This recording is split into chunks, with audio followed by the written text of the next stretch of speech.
पूरी बात जानकर शंकर को बेगुनाह करार दिया जाता है। शंकर श्रीनाथ को मिलने जा रहा होता है, लेकिन तभी एक्सीडेंट में उसकी मौत हो जाती है।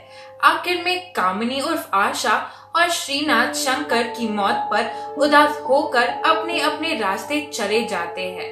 तो कैसी लगी आपको 1949 से फिल्म महल की कौन सी फिल्म थी जिसकी सफलता ने मशहूर अभिनेत्री मधुबाला और Nightingale of India Lata Mangeshkar के करियर को एक नई पहचान दिलाई? कैसी थी black and white horror film? क्या आज की फिल्म के मुकाबले ये ज्यादा डरावनी थी? नमस्कार, मैं हूँ राजश्री। स्वागत है आपका बॉलीग्राज स्टूडियोज में। जब भी हॉरर फिल्में की बात करते हैं, हमारे दिमाग में कई ऐसी फिल्में आती हैं जो या तो किसी हवेली की कहानी हो या उस हवेली के तहखाने में छुपी किसी की आत्मा की। इस तरह की ही फिल्म थी 1949 महल, जो उस समय की पहली हॉरर थ्रिलर फिल्म थी। स्त्री और रूही के आने से बहुत साल पहले एक लड़की थी जिसको एक आदमी ने देखा था। इस लड़की का नाम था कामिनी, जिसके किरदार में अभिनेत्री मधुबाला नजर आई थी। लेकिन कहानी कामिनी की नहीं है, कहानी है हरिशंकर की। इलाहाबाद में सेट इस कहानी के मुख्य किरदार के हरिशंकर, जिसका किरदार निभाया था अभिनेता अशोक कुमार ने। हरिशंकर इलाहाबाद के एक महल में रहने आता है, जिसका माली हरिशंकर को महल से जुड़ी एक कहानी सुनाता है। कहानी काफी सैड और डरावनी है, तो अगर आप कमजोर दिल के हैं तो इस कहानी को किसी बड़े के साथ बैठकर सुनिएगा। महल की सालों से देखरेख कर रहे माली काका शंकर को महल की 40 साल पुरानी कहानी सुनाते हैं। यह कहानी होती है कामिनी और उसकी अधूरी मोहब्बत की। दरअसल कामिनी नई नवेली दुल्हन बनकर इस महल में कदम रखती है, जिसका पति काम की वजह से हमेशा देर से घर लौटता है और सुबह होने से पहले ही चला जाता है। उसे छोड़कर कामिनी अपने पति का हर दिन देर इंतजार करती रहती है। एक दिन उसे खबर आती है कि उसके पति की नाव डूब गई है और वो मर चुका है। लेकिन मरने से एक रात पहले ही उसने कामिनी से वादा किया था कि चाहे वो रहे या ना रहे, लेकिन उनकी मोहब्बत हमेशा जिंदा रहेगी। उस महल के मालिक के मरने के कुछ दिनों बाद ही कामिनी की भी मौत हो जाती है।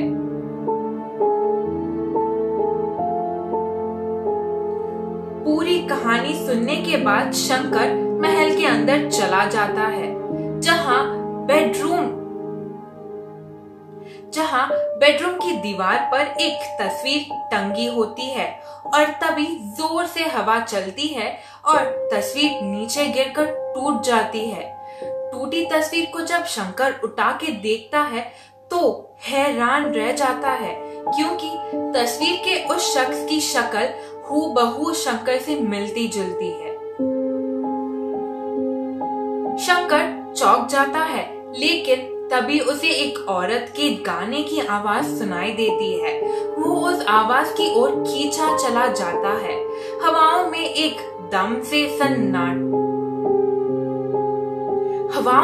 एकदम से सन्नाटा छा जाता है और तभी शंकर सामने एक लड़की को बैठे देखता है। जैसे ही उस लड़की की नजर शंकर पर पड़ती है, वो वहां से गायब हो जाती है। यह देख शंकर डर जाता है। उसे माली द्वारा सुनाई गई कहानी याद आती है। तो क्या वही कामिनी थी? तभी पीछे से एक शख्स सामने आता है। यह शंकर का दोस्त श्रीनाथ होता है। शंकर श्रीनाथ को पूरी कहानी बताते हैं तो श्रीनाथ उन्हें शांत होने को कहता है। लेकिन तभी कामिनी एक बार फिर दोनों के सामने आ जाती है। दोनों मिलकर इस बार कामिनी का पीछा करते हुए छत पर पहुंच जाते हैं, जहां से कामिनी कूदकर पानी में गिर जाती है। जैसे ही शंकर और श्रीनाथ नीचे देखते हैं तो उन्हें कुछ नहीं दिखाई देता है। शंकर काफी डर जाता है और तस्वीर में जो आदमी है उसे अपना पिछला जन्म समझने लगता है। शंकर श्रीनाथ से कहता है कि कामिनी उसी के लिए वापस आई है। श्रीनाथ अपने दोस्त को शांत कराता है। अगले ही दिन शंकर अपने घर कानपुर लौट जाता है, लेकिन कामिनी भी उसका पीछा करते हुए वहां पहुंच जाती है और उसे अपनी ओर खींचने लगती है।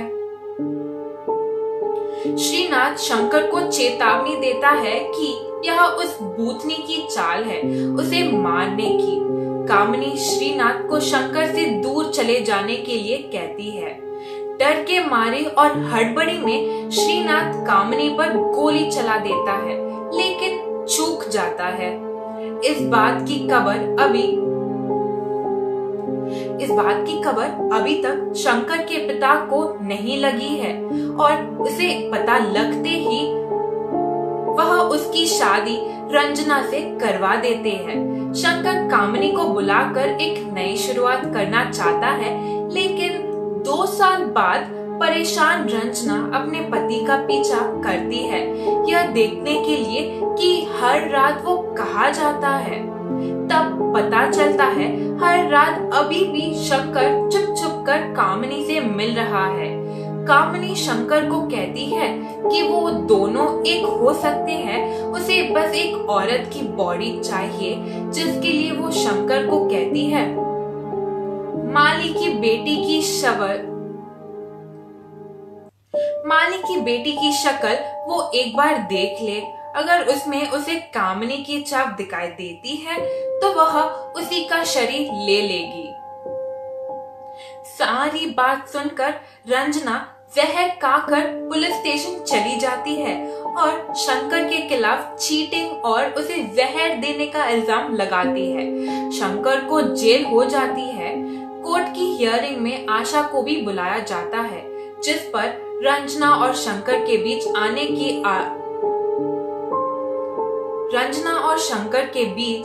के आरोप लगता है। बाद में पता चलता है कि आशा ही कामिनी है।